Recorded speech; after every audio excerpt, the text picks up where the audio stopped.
Chapter 13 of 19 science fiction short stories by Jim Harmon. No substitutions. Putting people painlessly to sleep is really a depressing job. It keeps me awake at night thinking of all those bodies I've sent to the vaults, and it interferes to a marked extent with my digestion. I thought before Councilman Coleman came to see me that there wasn't much that could bother me worse. Coleman came in the morning before I was really ready to face the day. My nerves were fairly well shot from the kind of work I did as superintendent of Dreamland. I chewed up my pill to calm me down, the one to pep me up, the capsule to strengthen my qualities as a relentless perfectionist. I washed them down with gin and orange juice and sat back, building up my fortitude to do business over the polished deck of my desk. But instead of the usual morning run of hysterical relatives and masochistic mystics, I had to face one of my superiors from the committee itself. Councilman Coleman was an impressive figure in a tailored black tunic. His olive features were set off by bristling black eyes and a mobile mustache. He probably scared most people, but not me. Authority doesn't frighten me anymore. I've put to sleep too many megalomaniacs, dictators, and civil servants. "Warden Walker, I've been following your career with considerable interest," Coleman said. "My career hasn't been very long, sir," I said modestly. I didn't mention that nobody could last that long in my job. At least none had yet. "I've followed it from the first. I know every step you've made." I didn't know whether to be flattered or apprehensive. "That's fine," I said. It didn't sound right. "Tell me," Coleman said, crossing his legs, "what do you think of Dreamland in principle?" "Why, it's the logical step forward in penal servitude. Man has been heading toward this since he first started civilizing himself. After all, some criminals can't be helped psychiatrically. We can't execute them or turn them free. We have to imprison them." I waited for Coleman's reaction. He merely nodded. "Of course, it's barbaric to think of a prison as a place of punishment," I continued. "A prison is a place to keep a criminal away from society for a specific time so he can't harm that society for that time. Punishment, rehabilitation, all of it is secondary to that. The purpose of confinement is confinement." The councilman edged forward an inch.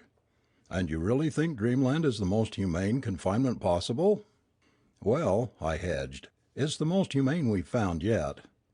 I suppose living through a movie with full sensory participation for year after year can get boring." "I should think so," Coleman said emphatically.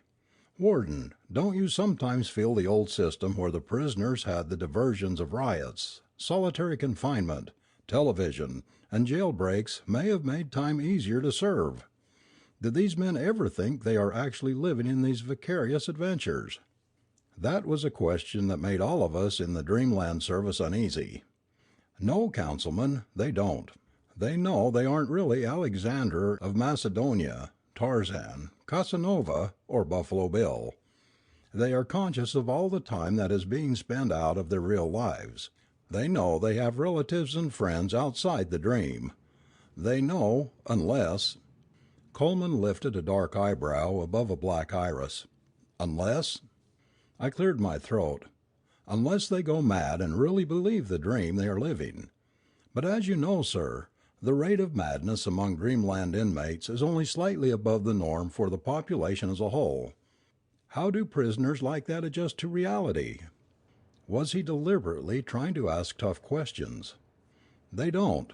They think they are having some kind of delusion. Many of them become schizoid and pretend to go along with reality while secretly knowing it to be a lie."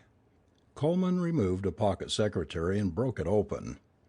"About these new free choice models, do you think they genuinely are an improvement over the old fixed image machines?" "Yes, sir," I replied. "By letting the prisoner project his own imagination onto the sense tapes and giving him a limited amount of alternatives to a situation, we can observe whether he is conforming to society to a larger extent."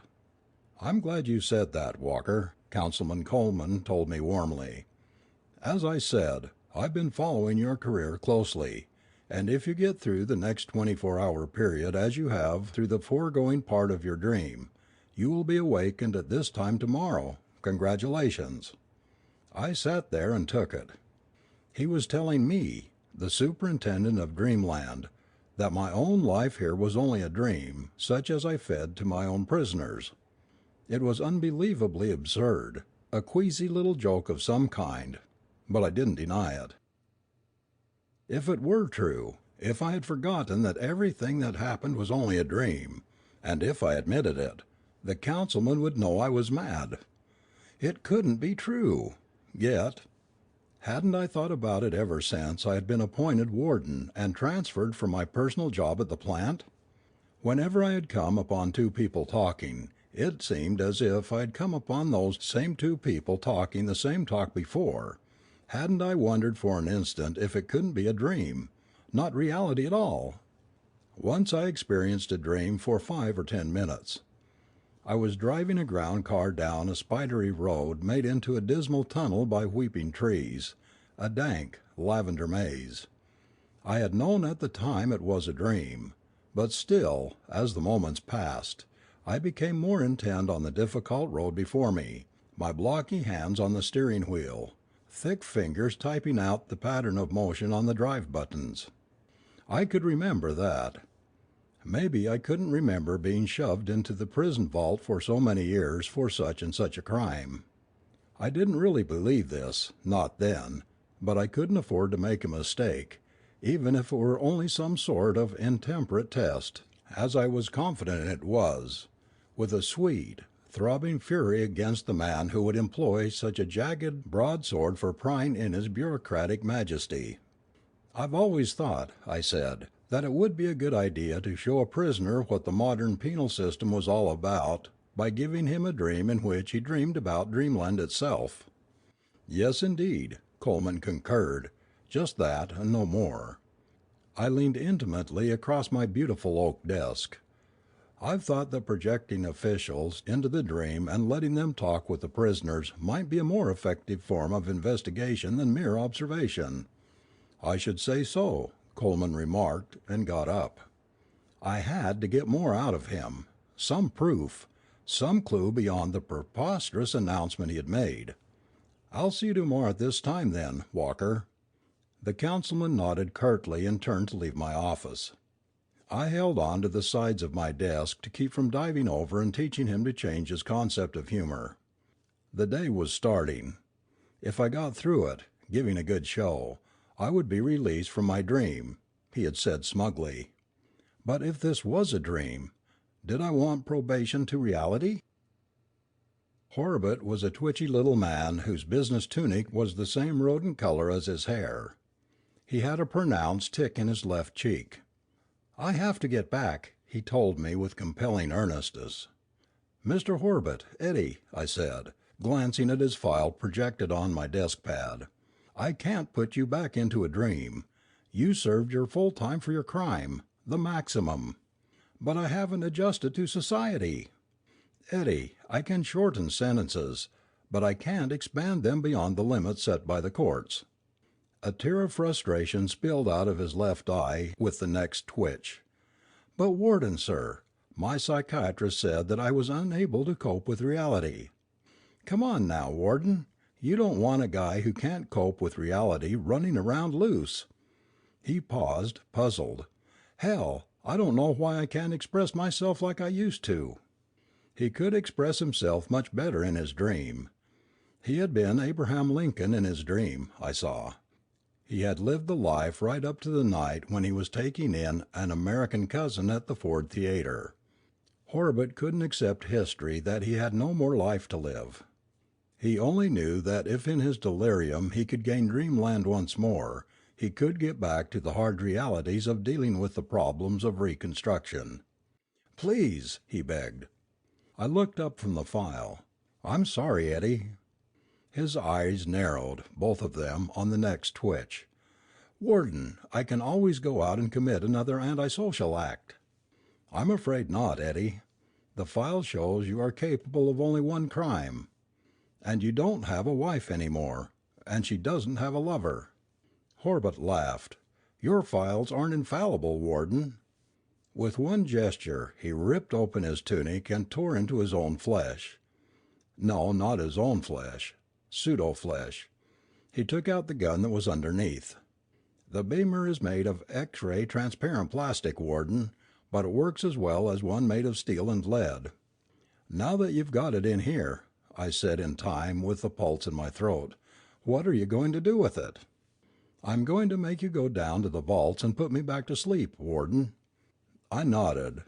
"I suppose you can do that. But what's to prevent me from waking you up as soon as I've taken away your gun?" "This." He tossed a sheet of paper onto my desk. "What's this?"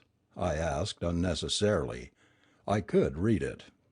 "A confession that you accepted a bribe to put me back to sleep," Corbett said, his tick beating out a feverish tempo. "As soon as you've signed it, I'll use your phone to have it telefaxed to the Registrar of Private Documents." I had to admire the thought behind the idea. Corbett was convinced that I was only a figment of his unfocused imagination, but he was playing the game with uncompromising logic, trusting that even madness had hard and tight rules behind it. There was also something else I admired about the plan. It could work. Once he fed that document to the archives, I would be obligated to help him even without the gun. My word would probably be taken that I had been forced to do it at gunpoint, but there would always be doubts, enough to wreck my career when it came time for promotion. Nothing like this had ever happened in my years as warden. Suddenly, Coleman's words hit me in the back of the neck. If I got through the next 24 hours. This had to be some kind of test. But a test for what?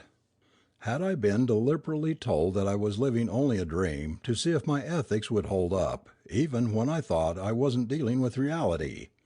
Or if this was only a dream, was it to test to see if I was morally ready to return to the real, the earnest world? But if it was a test to see if I was ready for reality, did I want to pass it? My life was nerve-wracking and mind-wrecking, but I liked the challenge. It was the only life I knew or could believe in. What was I going to do? The only thing I knew was that I couldn't tune in tomorrow and find out. The time was now. Corbett motioned the gun to my desk set. "Sign that paper." I reached out and took hold of his wrist. I squeezed. Corbett's screams brought in the guards. I picked up the gun from where he had dropped it and handed it to Captain Keller, my head guard, a tough old bird who wore his uniform like armor. "Trying to force his way back to the sleep tanks," I told Keller. He nodded. "Happened before, back when the old man Preston lost his grip." Preston had been my predecessor. He had lost his hold on reality like all the others before him who had served long as warden of Dreamland. A few had quit while they were still ahead and spent the rest of their lives recuperating. Our society didn't produce individuals tough enough to stand the strain of putting their fellow human beings to sleep for long.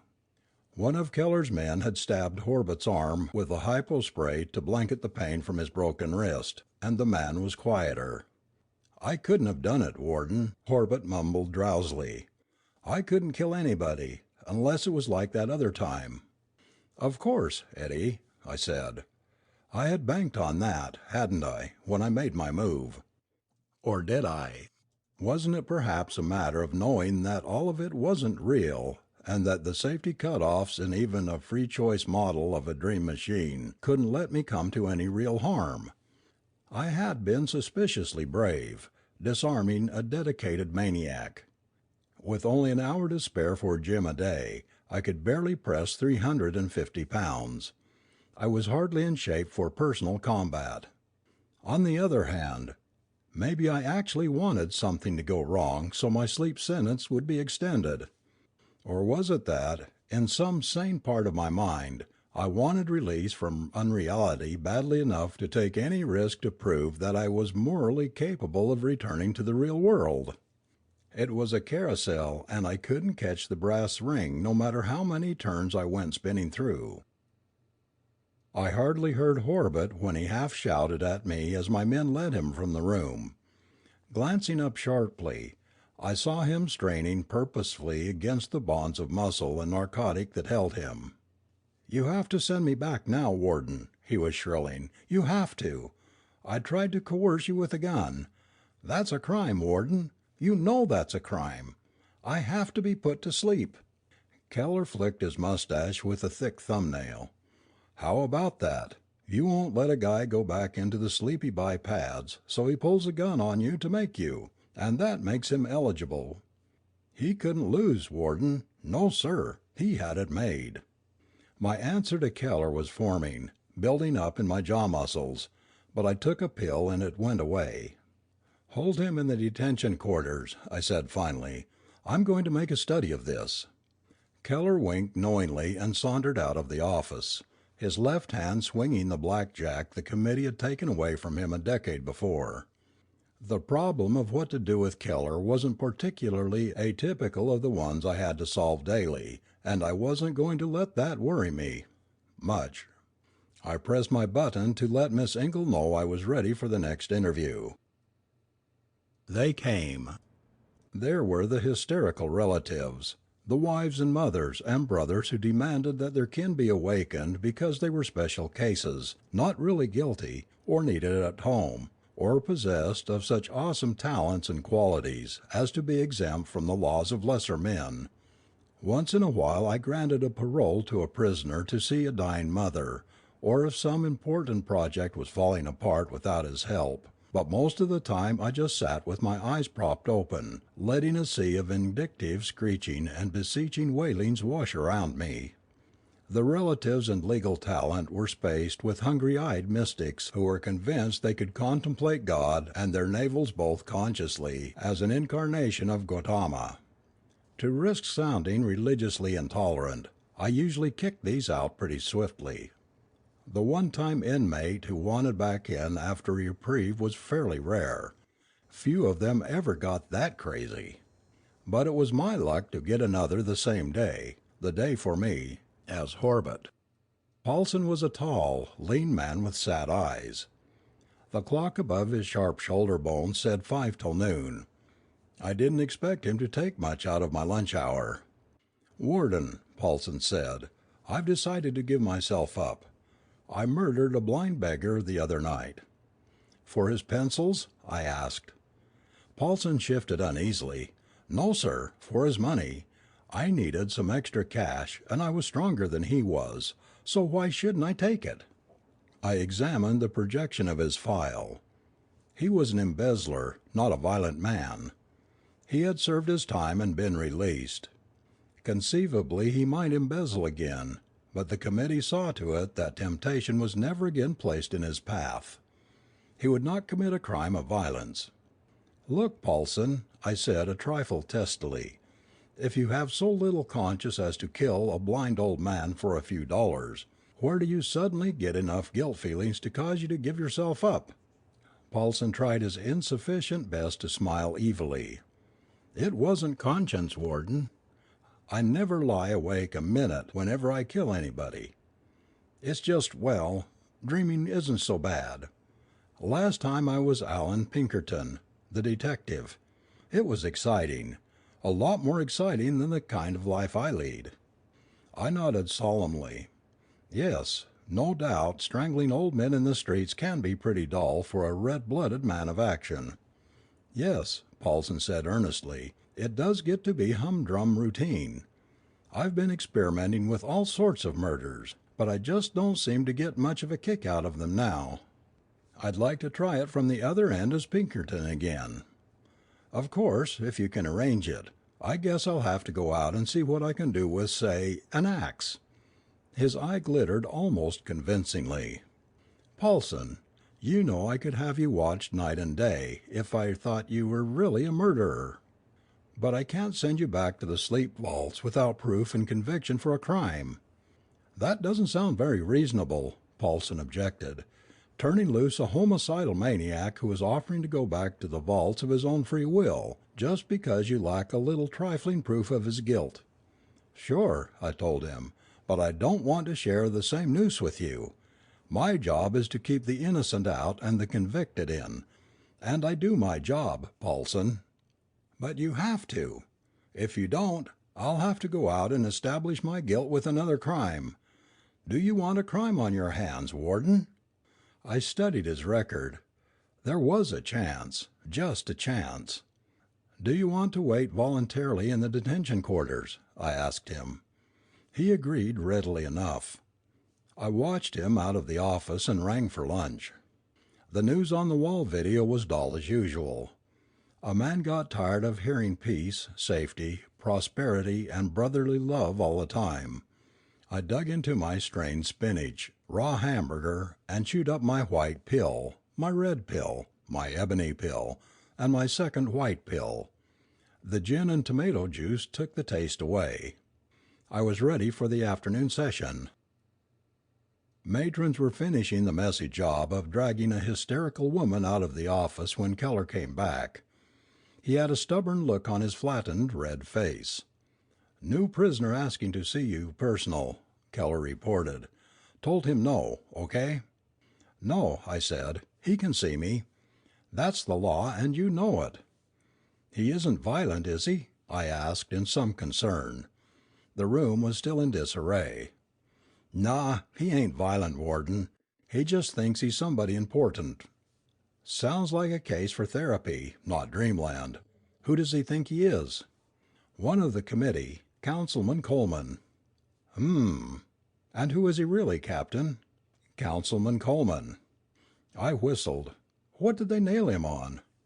"Misuse of authority." "And he didn't get suspended for that?" "Wasn't his first offense." "Still want to see him?" I gave a lateral wave of my hand. "Of course." My pattern of living, call it my office routine, had been re-established through the day. I hadn't had a chance to brood much over the bombshell Coleman had tossed in my lap in the morning, but now I could think. Coleman entered wearing the same black tunic, the same superior attitude. His black eyes fastened on me. "Sit down, Councilman," I directed. He deigned to comply. I studied the files flashed before me.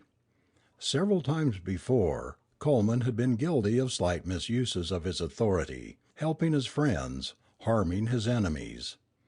Not enough to make him be impeached from the committee.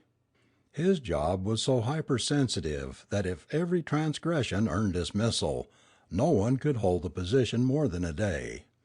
Even with the best intentions, mistakes can be taken for deliberate errors. Not to mention the converse. For his earlier errors, Coleman had first received a suspended sentence, then 2 terminal sentences to be fixed by the warden. My predecessors had given him first a few weeks, then a few months of sleep in dreamland. Coleman's eyes didn't frighten me. I focused right on the pupils. "That was a pretty foul trick, Councilman. Did you hope to somehow frighten me out of executing this sentence by what you told me this morning?" I couldn't follow his reasoning. Just how making me think my life was only a dream such as I imposed on my own prisoners could help him, I couldn't see. "Warden Walker," Coleman intoned in his magnificent voice, "I'm shocked. I'm not personally monitoring your dream. The committee as a whole will decide whether you are capable of returning to the real world. Moreover, please don't get carried away. I'm not concerned with what you do to this sensory projection of myself, beyond how it helps establish your moral capabilities." "I suppose," I said heavily, "that I could best establish my high moral character by excusing you from this penal sentence?" "Not at all," Councilman Coleman asserted. "According to the facts as you know them, I am guilty, and must be confined." I was stymied for an instant. I had expected him to say that I must know that he was incapable of committing such an error, and I must pardon him in spite of the misguided rulings of the courts. Then I thought of something else. "You show symptoms of being a habitual criminal, Coleman. I think you deserve life." Coleman cocked his head thoughtfully, concerned. "That seems rather extreme, Warden." "You would suggest a shorter sentence?" "If it were my place to choose, yes. A few years, perhaps. But life, No, I think not. I threw up my hands. You don't often see somebody do that, but I did. I couldn't figure him. Coleman had wealth and power as a councilman in the real world, but I had thought somehow he wanted to escape to a dream world. Yet he didn't want to be in for life, the way Paulson and Horbutt did. There seemed to be no point or profit in what he had told me that morning, nothing in it for him. Unless what he said was literally true.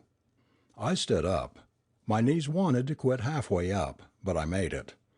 "This," I said, "is a difficult decision for me, sir. Would you make yourself comfortable here for a time, Councilman?" Coleman smiled benignly. "Certainly, Warden." I walked out of my office, slowly and carefully.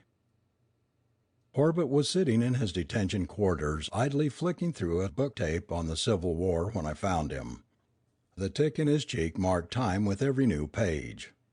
"President Lincoln," I said reverently. Horbutt looked up, his eyes set in a clever new way. "You call me that. Does it mean I am recovering? You don't mean now that I am getting back my right senses?" "Mr. President, the situation you find yourself in now is something stranger and more evil than any madness. I am not a phantom of your mind. I am a real man. This wild, distorted place is a real place. Do you think you can pull the wool over my eyes, you scamp? Mine eyes have seen the glory." "Yes, sir." I sat down beside him and looked earnestly into his twitching face. "But I know you have always believed in the occult." He nodded slowly. "I have often suspected this was hell."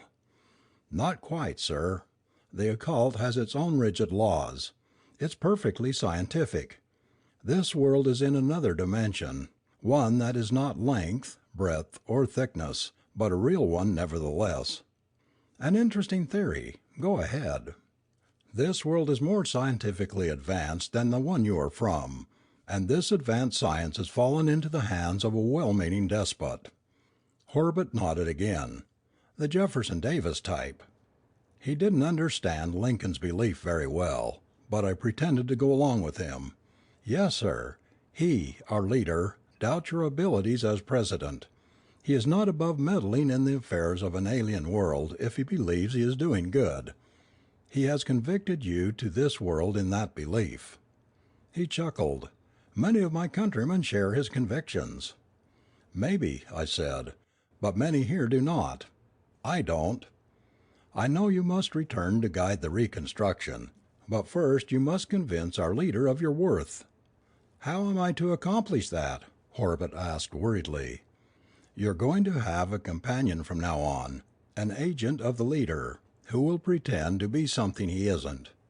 You must pretend to believe in what he claims to be, and convince him of your high intelligence, moral responsibilities, and qualities of leadership." "Yes," Horbutt said thoughtfully, "yes.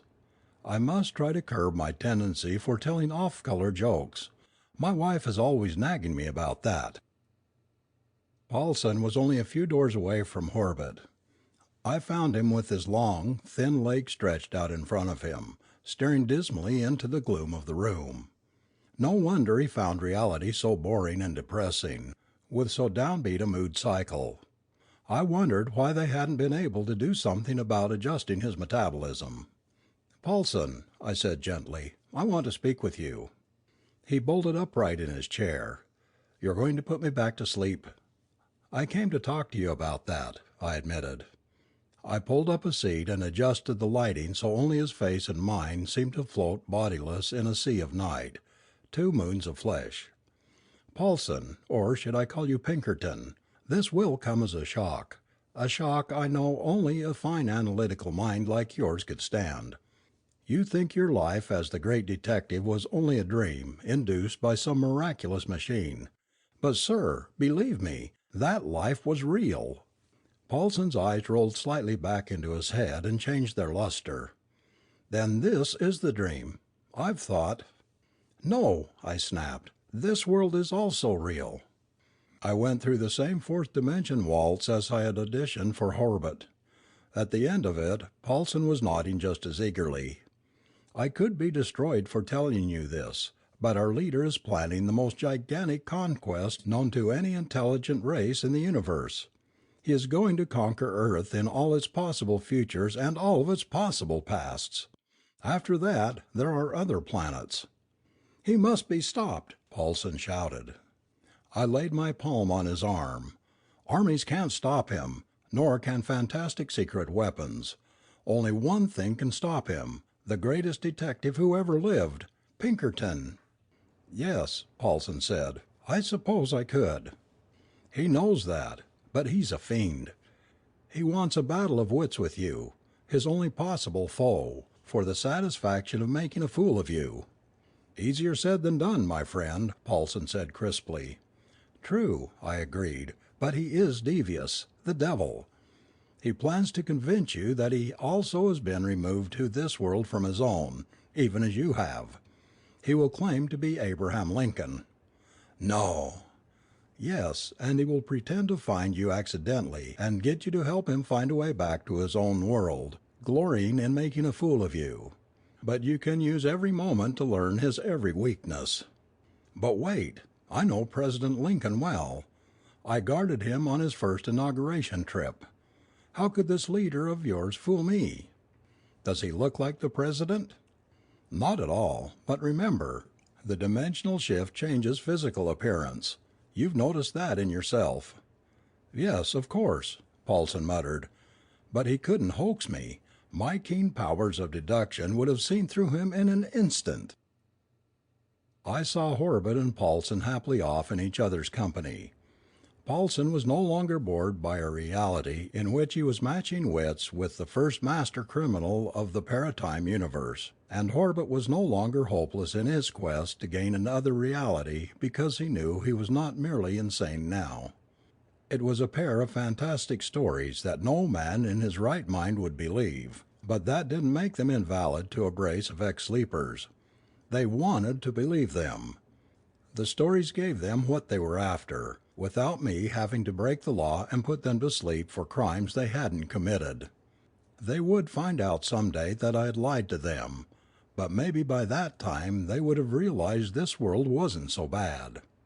Fortunately, I was confident from their psych records that they were both incapable of ending their little game by homicide, no matter how justified they might think it was. "Hey, Warden," Captain Keller bellowed as I approached my office door, "when are you going to let me throw that stiff Coleman into the sleepy bivalves? He's still sitting in there on your furniture as smug as you please." "You don't sound as if you like our distinguished visitor very well," I remarked. "It's not that. I just don't think he deserves any special privileges. Besides, it was guys like him that took away our nightsticks. My boys didn't like that. Look at me. I'm defenseless." I looked at his square figure. "Not quite, Captain, not quite." Now was the time. I stretched out my wet palm toward the door. Was or was not Coleman telling the truth when he said this life of mine was itself only a dream? If it was, did I want to finish my last day with the right decision so I could return to some alien reality? Or did I deliberately want to make a mistake so I could continue living in the opiate of my dream? Then, as I touched the door, I knew the only decision that could have any meaning for me. Councilman Coleman didn't look as if he had moved since I had left him. He was unwrinkled, unperspiring, his eyes and mustache crisp as ever. He smiled at me briefly in supreme confidence. I changed my decision then, in that moment. And, in the next, changed it back to my original choice. "Coleman," I said, "you can get out of here. As warden, I'm granting you a 5-year probation." The councilman stood up swiftly, his eyes catching little sparks of yellow light. "I don't approve of your decision, Warden. Not at all. Unless you alter it, I'll be forced to convince the rest of the committee that your decisions are becoming faulty, that you are losing your grip just as all your predecessors did." My muscles relaxed in a spasm, and it took the fresh flow of adrenaline to get me to the chair behind my desk. I took a pill. I took 2 pills. "Tell me, Councilman, What happened to the offer to release me from this phony dream? Now you are talking as if this world was the real one." Coleman parted his lips, but then the planes of his face shifted into another pattern. "You never believed me." "Almost, but not quite. You knew I was on the narrow edge of this kind of job, but I'm not as far out as you seem to have thought. I can still wreck your career, you know." "I don't think so. That would constitute a misuse of authority, and the next time you turn up before me, I'm going to give you life in dreamland." Coleman sat back down suddenly. "You don't want life as a sleeper, do you?" I pursued. "You did want a relatively short sentence of a few months or a few years. I can think of two reasons why. The answer is probably a combination of both. In the first place, you are a joy pauper with dreams. You don't want to live out your life in one, but you like a brief dream every few years like an occasional dose of a narcotic. In the second place, you probably have political reasons for wanting to hide out somewhere in safety for the next few years. The world isn't as placid as the newscasts sometimes make it seem." He didn't say anything. I didn't think he had to. "You wanted to make sure I made a painfully scrupulous decision in your case," I went on. "You didn't want me to pardon you completely because of your high position, but at the same time you didn't want too long a sentence. But I'm doing you no favors. You get no time from me, Coleman." "How did you decide to do this?" he asked. "Don't tell me you never doubted." "We've all doubted since we found out about the machines. Which was real and which was the dream? How did you decide to risk this?" "I acted the only way I could act," I said. "I decided I had to act as if my life was real, and that you were lying. I decided that because, if all this were false, if I could have no more confidence in my own mind and my own senses than that, I didn't give a damn if it were all a dream." Coleman stood up and walked out of my office. The clock told me it was after 5. I began clearing my desk. Captain Keller stuck his head in unannounced. "Hey, Warden, there's an active one out here. He claims that dreamland compromises his plan for free will of the universe." "Well, escort him inside, Captain," I said. I put away my pills. Solving simple problems such as the new visitor presented always helped me to relax.